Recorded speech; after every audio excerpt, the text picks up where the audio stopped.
So this week on Unlimited, we're at Tulsa Raceway Park for the Work Truck Review 8-lug Super Diesel Shootout, sponsored by Shell ROTELLA Oil.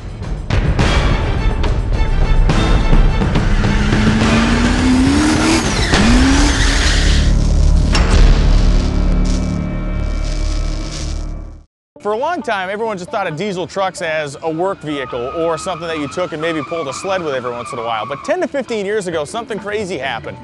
Manufacturers started selling so many of these trucks that a whole aftermarket sprung up around them. And now it's not uncommon for a guy to take his stock pickup truck and with bolt-ons like fuel injectors and turbos and upgraded fuel pumps, be able to make crazy horsepower.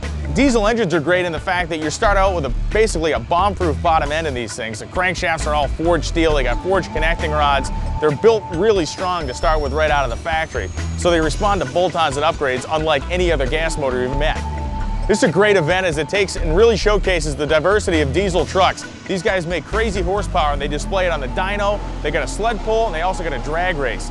All three of those events are going to be combined and we're going to score them as part of a deal we call the Shop Truck Challenge. We got guys from all over the country here that are ringing their diesel trucks out in all three of those events to prove who has got the baddest diesel truck in the land. When diesel truck enthusiasts talk about making big torque, it puts big block Chevy engines to shame. There was a guy yesterday in the dyno that made 2,500 foot-pounds out of an engine that has a stock block. Everything else is new, but the base of that motor is a stock piece of iron that he churned out 2,500 foot-pounds of torque at the tires with.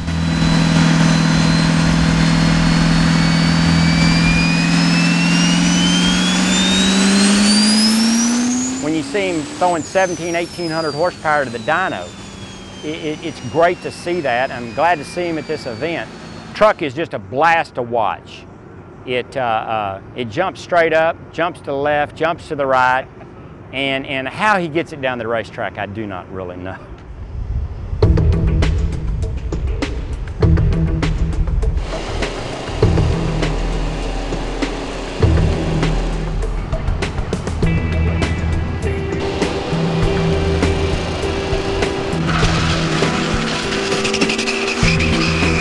Speaking of that very machine, the truck and all 2,500 foot-pounds of torque that it makes headed over to the drag strip. Piloted by Dimitri Millard, this Chevrolet is a four-wheel drive stomper. It ran the quickest and fastest lap of the weekend at Tulsa, which was 9:95 at 145 miles an hour. It's great when you come to an event like this where you have both tow rigs and normal pickup trucks running on the racetrack, as well as wildly modified pickups like Overkill.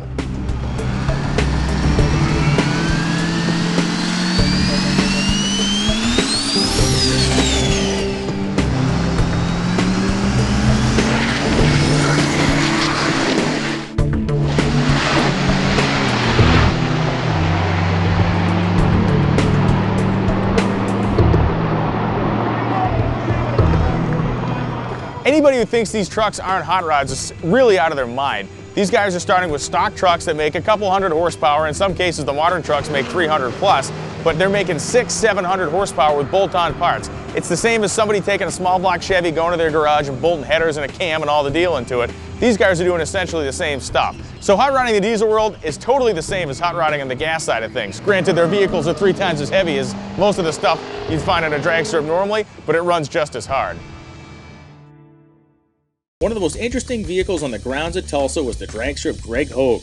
For many years, Hogue raced at the NHRA as an index sportsman racer in their gas classes. He then fell in love with diesel engines and began headlong at the diesel performance. I started out with Cummins, and since then I've gone over. I've always been a Chevy guy. Run Chevy V6s, ran Chevy inline 6s, ran Chevy small blocks, and the Duramax engines really intrigue me. It's a V8. I've kind of built it. I've kind of worked with the motor just like we would with a competition eliminator motor. It's got aluminum rods, and we've taken 57 pounds of rotating weight out of the bottom end of this motor. It has a reactor aluminum flywheel and a fluid dampener aluminum harmonic balancer.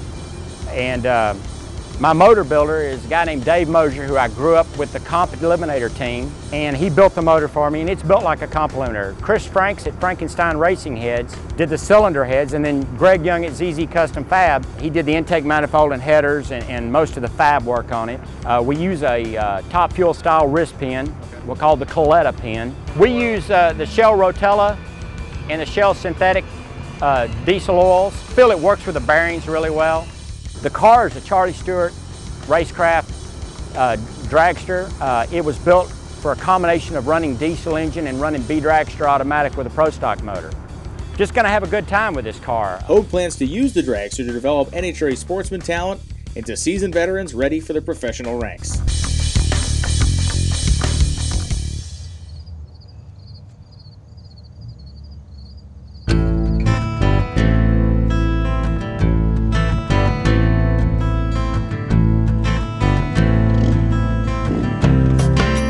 Probably the most interesting, grueling, and downright tough event of the weekend was the truck pull. The sled was punishing every truck that pulled in front of it and leaving a trail of broken ones in its wake.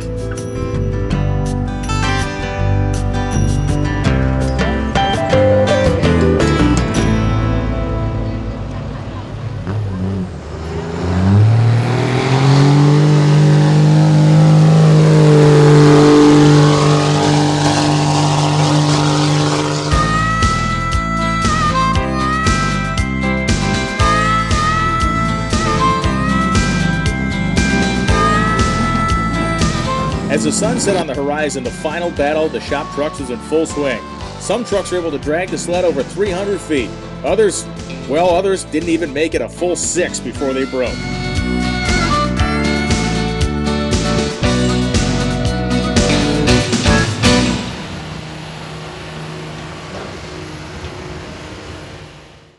Well, what a wild day and night we've had here in Tulsa. The first ever Super Diesel Shootouts finally come to an end, and it's Dylan Carter, the 16-year-old kid in a Cummins, and if you don't speak diesel, that's a Cummins-powered Ford, is your winner in the first ever shop truck shootout.